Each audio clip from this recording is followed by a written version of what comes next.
आप देख रहे हैं STS न्यूज। नमस्कार, आप सभी का स्वागत है STS न्यूज में। मैं हूं बलीशा चंद्राकर।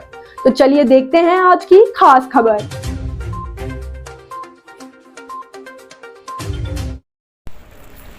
व्यापारी सम्मेलन के अवसर पर यहाँ पर उपस्थित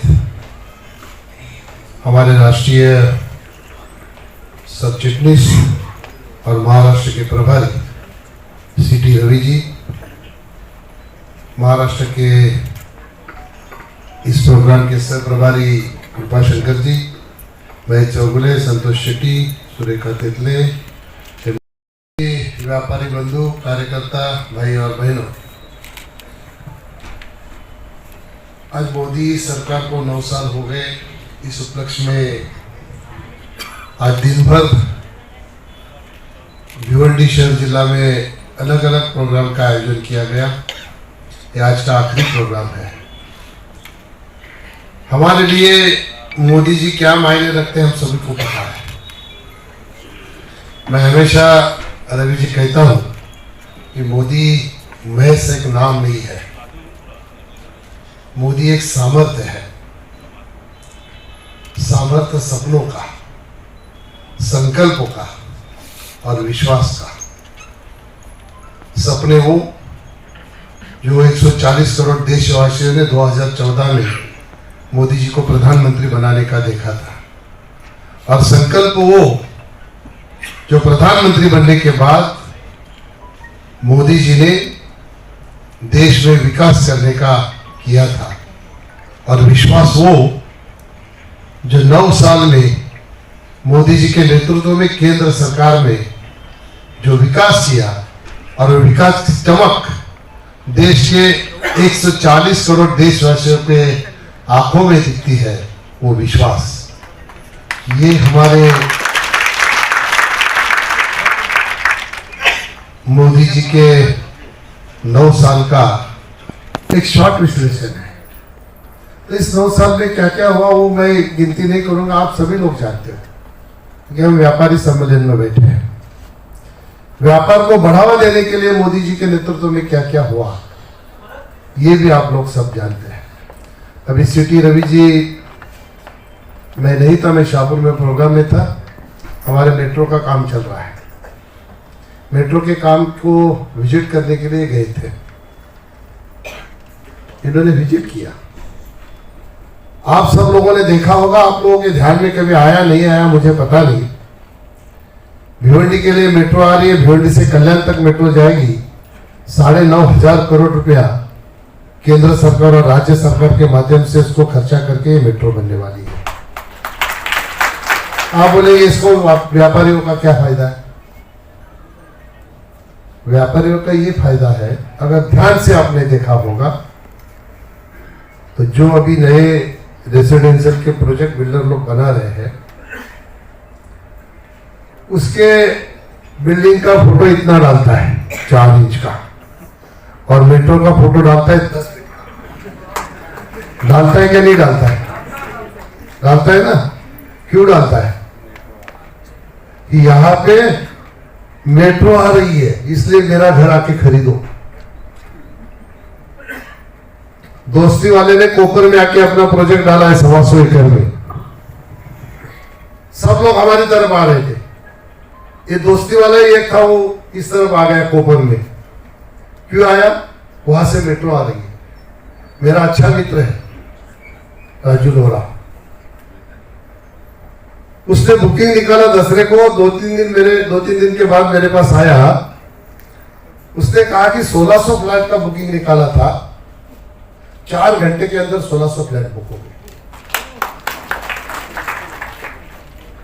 ये मोदी जी की सोच है।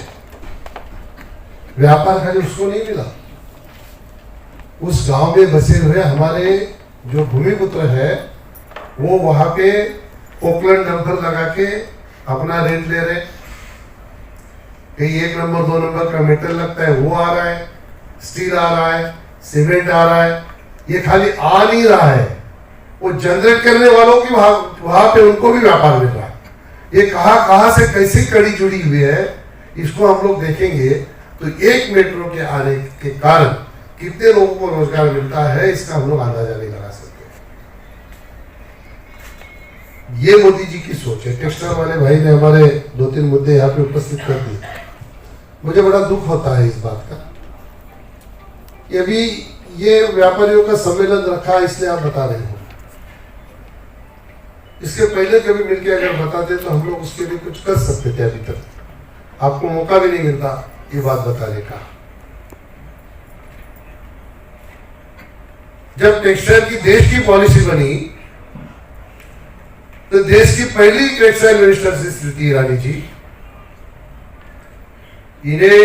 उन्होंने देश का जिस राज्य में टेक्सटाइल का कारोबार है वहां के लोगों को बुलाया था। हमारे पुरुषोत्तम वर्मा जी है क्या यहाँ पे? नहीं है, वो प्रेसिडेंट थे यहाँ के, उनको भी बुलाया था। और जिस क्षेत्र में टेक्सटाइल का व्यापार है वहां के सांसदों को भी बुलाया था। उनको बुला के पूछा कैसी पॉलिसी चाहिए बताइए, उनसे सुझाव लिया। ये देश में पहली बार हो रहा था। ये मोदी जी की यही सोच है कि लोगों से पूछो उनको क्या चाहिए।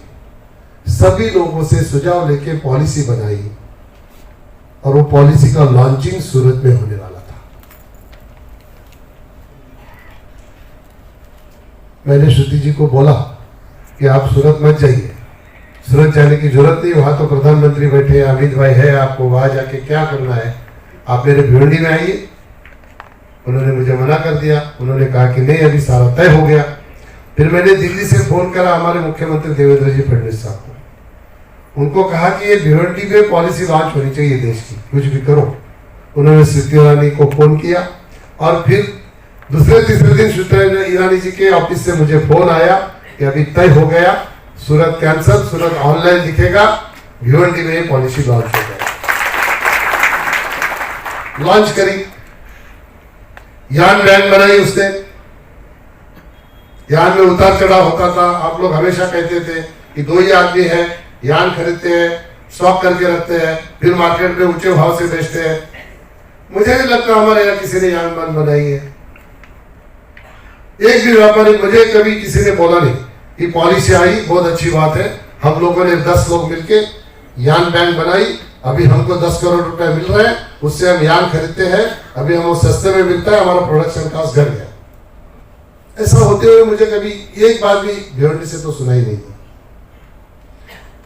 जिस कारण से ये पॉलिसी लॉन्च करने के लिए मैंने श्रुति जी को भिवंडी में लाया था, इसका मतलब ये था कि भिवंडी के हमारे हर टेक्सटाइल व्यापारी को ये बात पता चले कि टेक्सटाइल पॉलिसी भिवंडी के फायदे के लिए आई है। आपने जो बात कही कि जो पहले की अपग्रेडेशन की पॉलिसी थी, मैं जाहिर तौर पर आपको बता नहीं सकता। आप मुझे मिलेंगे इसके बाद में तो जरूर आपको बताऊंगा कि भिवंडी की क्यों बंद हुई है। उसकी वजह भी है कुछ, इसलिए बाद में आपको मैं बताऊंगा। मेरी कोशिश चल रही है, मैं बार बार उसके ऊपर कोशिश कर रहा हूं कि ये शुरू होना चाहिए, इसको कैसे भी करिए शुरू करो। पीयूष भाई को भी मैंने अभी बोला, हमारी दर्शना जरदोज जी, उनके साथ तो मीटिंग हमारी हुई थी, राजू गाजंगी मेरे साथ में था। इधर है क्या राजू गाजंगी? भोजन की जवाबदारी है ना उधर। इनके साथ हम लोगों ने दर्शना जरदोज जी से मीटिंग करी थी। उन्होंने भी प्रयास किए, लेकिन हमें अभी तक उनमें सक्सेस नहीं मिला। हमारी कोशिश चल रही है। मोती वाले भाई साहब हमारे बता रहे थे, मेरे पास एक मेरा 20-25 दिन पहले सारे ये काम करने वाले लोग आए थे।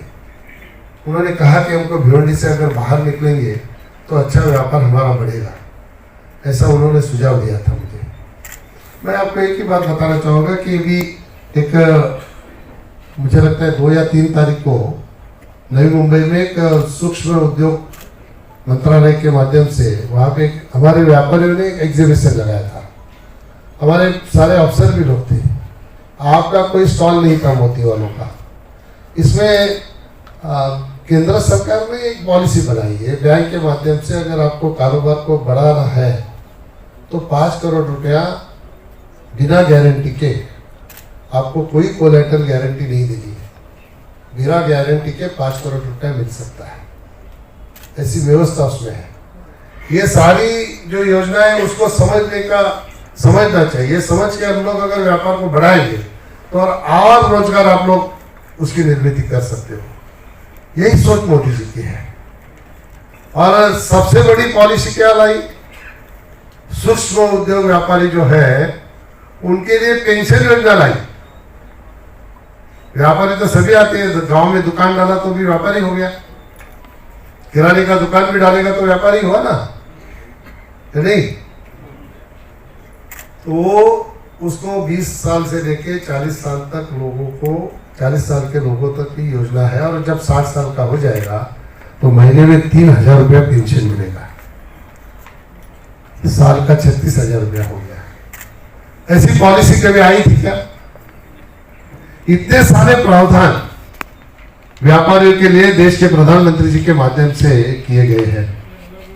हमारी शिक्षी ने 1-2 मुद्दे उठाए, उन्होंने कहा लेकिन ये जो है, जो ब्रांड बनाएगा उसको ही है। आप खुला वेफर लगाओ बेचोगे तो आपको नहीं लागू होता है, आप उसको ब्रांडिंग करोगे तो लागू होगा। अभी मैं अगर किसान हूं, मैं ऐसे ही चावल बेचूंगा तो मुझे नहीं लागू होता है। मैं अगर उसको ब्रांडिंग करूंगा कपिल पाटिल चावल तो लगेगा।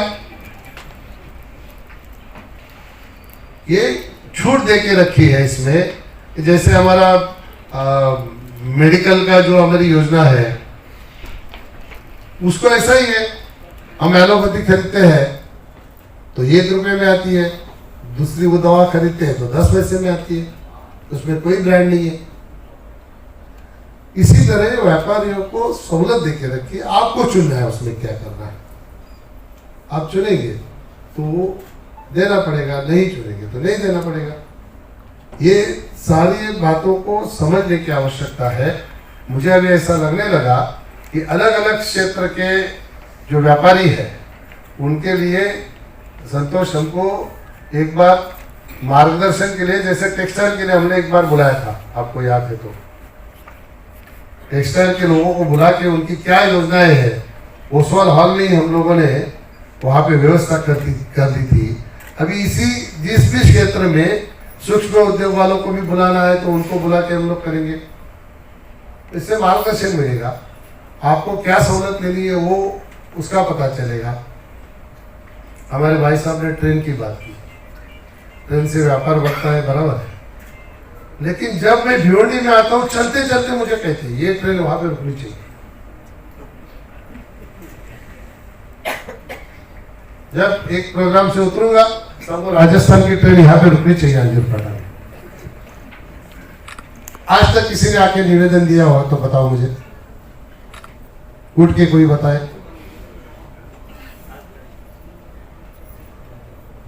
देखो भैया, काम ऐसा नहीं होता, एक सिस्टम होता है। हम मंत्री हैं, हम भी किसी दूसरे मंत्री के पास जाते हैं तो कागज लेके जाते हैं, इसको करो। आपके पास से आवेदन आएगा तो हमारे नॉलेज में बात रहेगी ना। चलते चलते आप बताओगे, कैसे नॉलेज में रहेगा? मेरे हाथ जोड़ के विनती है आपसे, ये एम्बुलेंस जैसा मेरा काम है, 24 घंटा लोगों को सेवा देता हूं।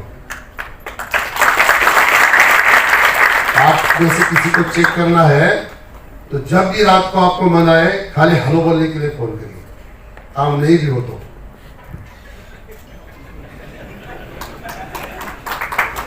हाँ, मेरे साथ कई बार ऐसा किस्सा होता है। रवि जी, एक बार ऐसा हुआ, रात को 3:30 बजे मुझे एक फोन आया, मैंने उठाया, फिर नंबर फिट था मेरे पास उसका, उठाया फोन, बोला बोलो वाला था। नहीं, काहे नहीं, हिंदी में बोलता आपको से। बोला नहीं, कुछ नहीं, हम 2 लोग दोस्त बैठे थे, उसको बोला मैंने, देखो मैं अभी फोन करूंगा तो कपिल पाटिल फोन उठाएगा।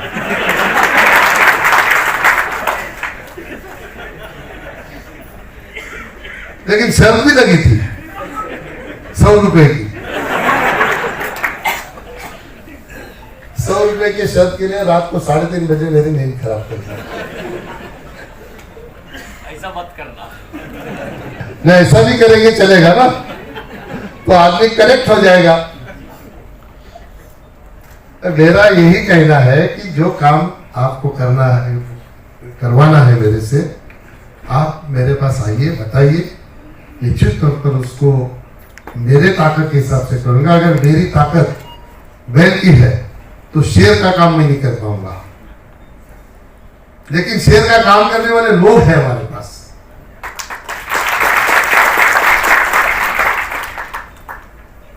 तो वो आप बेशक रहिए। हम लोग मोदी जी के नेतृत्व में जब देश में काम करते तो मोदी जी ने यही कहा है हमको, जिस दिन वोट लिया उस दिन ऐसा कहा है कि सरकार बचाने के लिए काम मत करिए, देश को आगे बढ़ाने के लिए काम करिए। और ऐसे नेतृत्व में जब हम लोग काम करते हैं तो हमारी जिम्मेदारी है कि जनता का हर मुसीबत जो है जनता की, उसका हल निकालें। तो लाइट के बारे में भी मुद्दा उपस्थित हुआ, स्टेट का इश्यू है। मैं चौगुले, मैं संतोष शेट्टी, हम सब लोग इसमें रास्ता निकालने के लिए निश्चित तौर पर वो देवेंद्र जी के पास उसका पोर्टफोलियो है, लेकिन अभी मुझे पता नहीं है। जब पीयूष गोयल पहली बार टेक्सटाइल मिनिस्टर थे, पीयूष गोयल के पास ऊर्जा था और स्मृति ईरानी के पास पहली बार टेक्सटाइल था। तो पीयूष गोयल जी ने एक मीटिंग बुलाई थी, 2015 या 16 की बात होगी रवि जी। ऐसे ही देश के सारे टेक्सटाइल वालों को बुलाया था। कोई था क्या हाथ कर रहे ऊपर? तो उसमें तमिलनाडु में क्या रेट है, महाराष्ट्र में क्या रेट है, गुजरात में क्या रेट है, केरला में क्या रेट है। मैंने 4 स्टेट का नाम इसलिए लिया कि यहाँ पे ही ज्यादा टेक्सटाइल का बिजनेस है। बराबर है ना, मेरा कुछ गलत नहीं है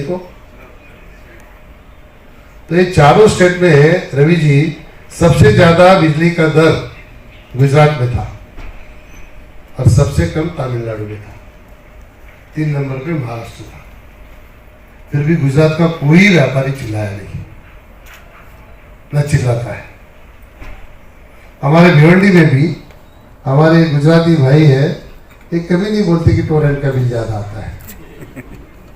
ये बराबर अपना व्यापार करते, पैसा कमाते, शांति से एकदम फर्स्ट क्लास व्यापार करते।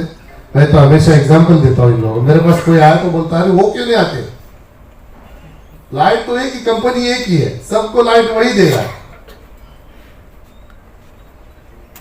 तो कुछ कहीं ना कहीं मिसमैनेजमेंट है दूसरे लोगों का, फिर हम एक दूसरे को एलिगेशन लगाते हैं। लेकिन इसका भी सोल्यूशन निकालने के लिए निश्चित तौर पर हम सभी मिलकर प्रयास करेंगे। केंद्र सरकार से संबंधित जो भी जिस भी मंत्रालय का व्यापार से संबंधित इश्यू होगा उसके लिए निश्चित तौर पर आप मेरे पास आएंगे तो मैं पूरी कोशिश करूंगा कि उससे हल निकले। जीएसटी का भी मुद्दा यहाँ उपस्थित हुआ, सीजीएसटी और जीएसटी दोनों में बड़ा अंतर है। अभी कौन आपको तकलीफ दे रहा है वो जरा आके मुझे बताइए। अगर सच में ऐसा कुछ हो रहा है एनालिसिस करने के बारे में तो निश्चित तौर पर अभी आप सबके आशीर्वाद से निर्मला जी के पड़ोस में ही मुझे घर मिला है, हमारी दोनों की एक ही दीवार है। बात तो मैं पहुंचा सकता हूँ, काम होगा नहीं होगा ये मैं बोल नहीं सकता, क्योंकि आखिर में कानून बना हुआ है। कानून को ब्रेक करके वो भी काम नहीं कर सकेगी। जैसे लास्ट टाइम हमारे सोने के ऊपर 2% जीएसटी लगाया था और सब सांसद हम लोग महाराष्ट्र से मिलके गए। ये सांगली वाला सांसद जो हमारा है संजय काका पाटिल, उनके यहाँ पे जो सोने का बेकिंग करने वाले लोग हैं तो पूरे देश में आप कहीं पे भी जाओ आपको सांगली वाला आदमी मिलेगा, कहीं पे भी जाइए आप। तो वो सारे लोग उसके पास आए थे, उन्होंने हमको पकड़ के 10-15 लोगों को लेके गए। अरुण जेटली जी वित्त मंत्री थे, जेटली जी ने कहा भैया क्यों आते हो तुम लोग, किसके लिए आ रहे हो? वो ये इसने बोला संजय काका ने व्यापार, अरे उनको भरना ही नहीं है, उसको लेके भरना है, उसको क्या तकलीफ है? मतलब हम ये बात समझते ही नहीं है, उसको खुद भरना ही नहीं है, उसको लेना है सामने से 2% और भरना है। अभी समझो मुझे रेंट आता है गोडाउन का, कितना आता है नहीं बताऊंगा। रवि जी रेंट के साथ अगर तय हुआ 20 रुपया फुट का तो मेरा जितना बनता है उतना रेंट आता है और उसमें फिर जीएसटी ऐड करके आता है। मुझे लगा क्या, मुझे कंपनी ने दिया, मैं जाके ऊपर चिल्लाऊंगा मेरे को जीएसटी लगा, मेरे को जीएसटी लगा। वो मुझे दूसरे दिन चेक फाड़ के देना है जीएसटी का। हम लोग ऐसे ही चिल्लाते हैं, वो रिफंड भी आता है। आप क्लेम करेंगे तो रिफंड भी आता है, जो जो सिस्टम में बैठता है रिफंड आने का वो रिफंड भी आता है। बिना समझे अगर हम लोग कुछ करेंगे, वक्तव्य करेंगे तो वो फिर गलत हो जाएगा। इसलिए सारी बात को समझा बुझा के हम लोग आगे कैसे बढ़ेंगे, बिजनेस को आगे बढ़ाना है। टेक्सटाइल का बिजनेस तो निश्चित तौर पर यहाँ पे आगे बढ़ना ही चाहिए।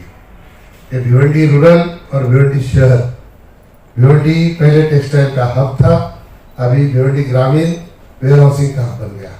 परिस्थिति रवि जी ऐसी थी, आप हम दोनों को मिलकर करना पड़ेगा। पहले ऐसा होता था, किसी को अगर अपने लड़की की शादी करनी है वो देखता था उसका टेक्सटाइल का बिजनेस है क्या, और वहां पे लड़की देता था। अभी अगर किसी ने बोला टेक्सटाइल का बिजनेस, आजू बाजू में 15 लाख रोज 10 दिन 15 लाख लोग आते हैं रोजगार के लिए। ये 50-60 गांव है, 50-60 गांव में 15 लाख लोगों को रोजगार मिलता है। तो हम लोग निश्चित तौर पर आपको सहयोग करेंगे, लेकिन आपको फिर से एक बार मोदी जी ने कहा था कि मेरा लोहा लोग क्यों मानते हैं, लोग मुझे क्यों सुनना चाहते हैं, क्योंकि देश के जनता ने 2014 में और 2019 में पूर्ण बहुमत की सरकार मुझे दी।